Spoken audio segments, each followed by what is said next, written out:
And the human mind is a super duper computer. It is the most powerful computer ever conceivable. It is operating all the time, including in your sleep. The computer you have to switch on and switch off. This human computer is working all the time. Even as I talk to you, your computer mind is taking in a lot of things. Oh, what Dato is saying is correct, I should have done this. The mind is telling all this. Whether you like it or not, it's working. So if we know that, then we take a proactive approach. And we put in what we want to put in. So that this mind is now prevented from going into a situation where you have to deprogram, which is very difficult. Very, very difficult. And then put in your new program. So we don't want to be reacting, we want to be proactive. So that we prepare the proper environment. Now when we say we want to have a proper fetal environment, we need to understand what pregnancy is all about first of all. We need to understand what is it to be a mother. We need to appreciate the sacredness of motherhood. Motherhood is such a momentous development in the life of a woman. Her whole metabolism changes, her physiology changes. She is going through a profound transformation. And she is going through a lot of anxiety. She has aches, so much of discomfort, so much of phobia. She doesn't know what is happening. Particularly in your first pregnancy, you don't know what is happening. She has a lot of phobia, tension, uncertainties, all kinds of going through the mind. Aches, pains, unable to sleep. She walks differently. She has a dark walk after some time. And she's afraid that she might be disfigured. There's some who go through a lot of traumatic experiences. I won't be as beautiful as this. My husband won't look at me the same way. All kinds of things going through his mind. And all of these are affecting this baby. If it is not in a positive mode. She is unable to sleep well. She's got aches and pains. And every time a mother goes through birth, she runs the risk of death. Every time a mother goes through childbirth, she risks life. She risks death every time a childbirth takes place. It is not a simple thing. Today, of course, not so many such cases because of the development of modern medical science. But in the past, it was very common. Childbirth and death of the child is very common. And of the mother, and the child sometimes. But it can still happen today, and it does happen today. So we need to appreciate all this, particularly husbands. They must be involved party. They must be conscientiously involved. They cannot just, stay away from the house, go and play golf, go karaoke.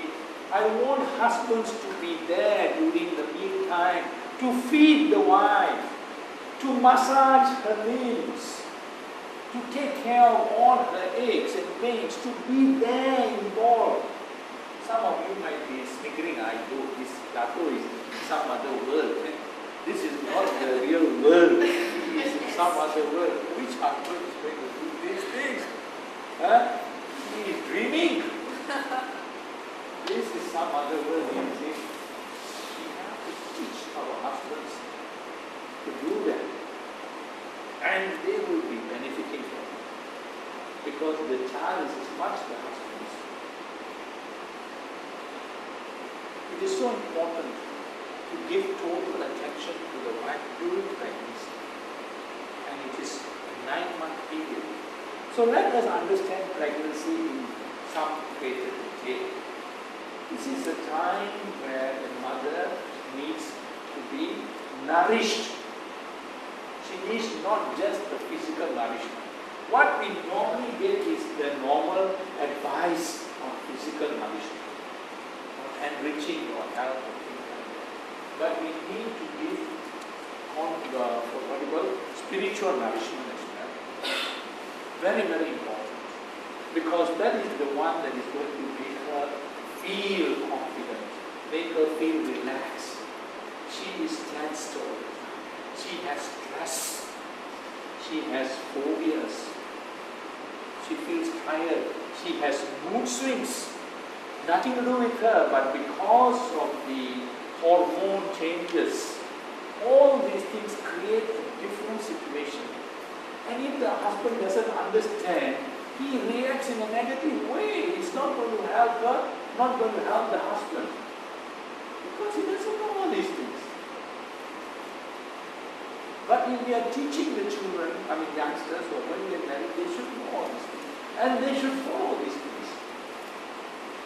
So what normally we have is, basically the doctor will say, no, you must eat so much this vitamin, that, then get the, what you call calcium and fluoride and all kinds of things they will give you.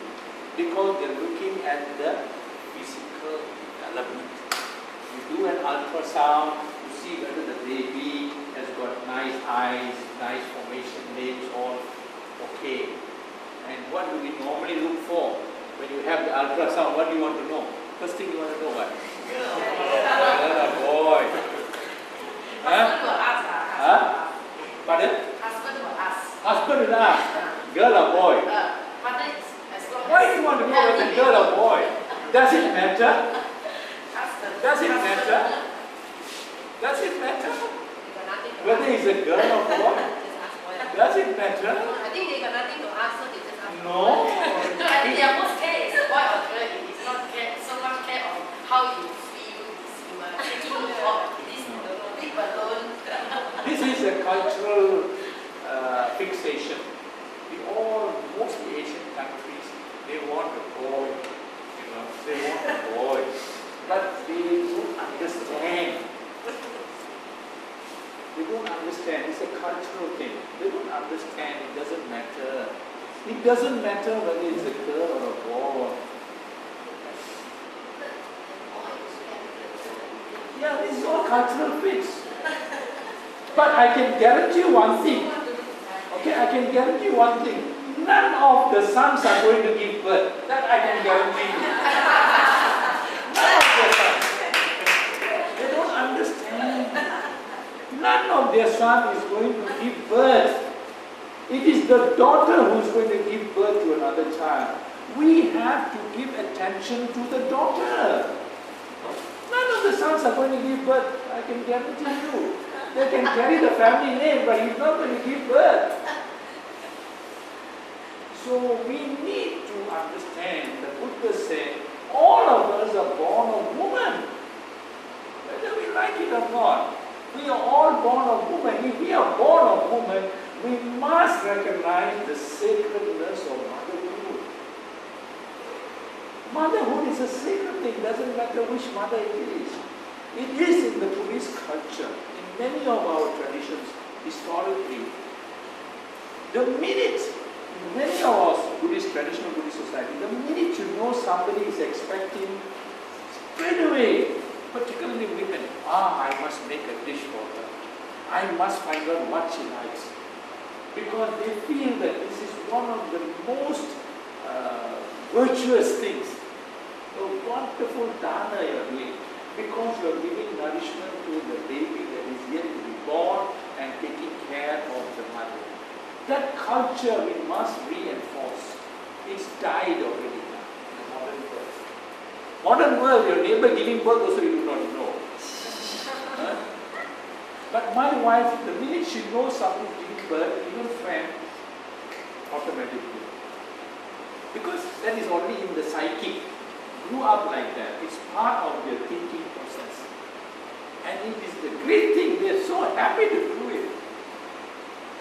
To the extent in traditional Buddhist countries, when they see an animal, a cow or a cat or a bitch going to give birth, they think it is a great thing to get some food and give. It's gone to that extent. And very deep in our culture, in our Buddhist culture, in our Buddhist tradition, we need to revive this psyche of honoring sacredness of mother. Such a sacred process. And it doesn't matter. In fact, many of you never think about it. It is better to have daughters than to have sons. I know some people will jump against this and jump at me and say, Doctor, what are you talking? But I ask you just go to the hospitals and see whether the daughters or the daughter-in-laws are the ones taking the parents, the father or the mother, or it is whether the son or the son-in-law. You will find it is the daughter, and sometimes the daughter-in-law who is taking care of the mother-in-law and the father-in-law. Go to the hospital and prove me wrong. Go to the clinics and prove me wrong. The son and son-in-law are nowhere. Very rare cases. Very rare. But it is the daughter. And daughters tend to bring family together. They are more affectionate. Of course I am generalizing. But this is the general features. So always feel happy that you have a daughter because there are so many plus factors. And the other thing we fail to understand is it is not when the mother is going to give birth to a baby, that we need to give all the calcium and fluoride and all the nourishment. That is what the doctors teach you.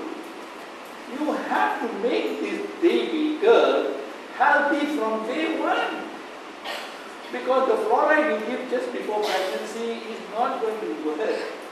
This is the sad part of it. You cannot have instant noodles. The body takes a long time to develop. It's not just before birth you can give all the supplements. They don't use. Supplements must be given much earlier. So we need to teach all these things. And this is the responsibility of not just the parents, it's the responsibility of the community, it's the responsibility of the government, of leaders, to invest all these things in an expectant mother. They should give, I have recommended 4 years maternity leave. Today they are still struggling for 3 months maternity leave. And still must go on a signature campaign. I have recommended in the book 4 years. Yes. Dato is dreaming. Huh? What is important? That period when the child is growing is such an important period that the child needs the mother. The child needs caring in the home. Not an Indonesian maid, not a Filipino maid, not the TV, not a nursery school. All is wrong. We used to have extended family where the grandparents and everybody is looking after this baby. That's why we have all these problems. So I can't go into details, but that is how. And some countries already giving 1 year. And if you want extra, it's optional for you. You can do all this. Or you can do flexi time, work from the office. So many things. Scandinavian countries already doing it. And I was told that maybe Hungary or some country is talking or doing 4 years. So I am not dreaming. If you want to avoid the social ills and the social and the crimes, this is how we are supposed to bring up this child. This child needs attention.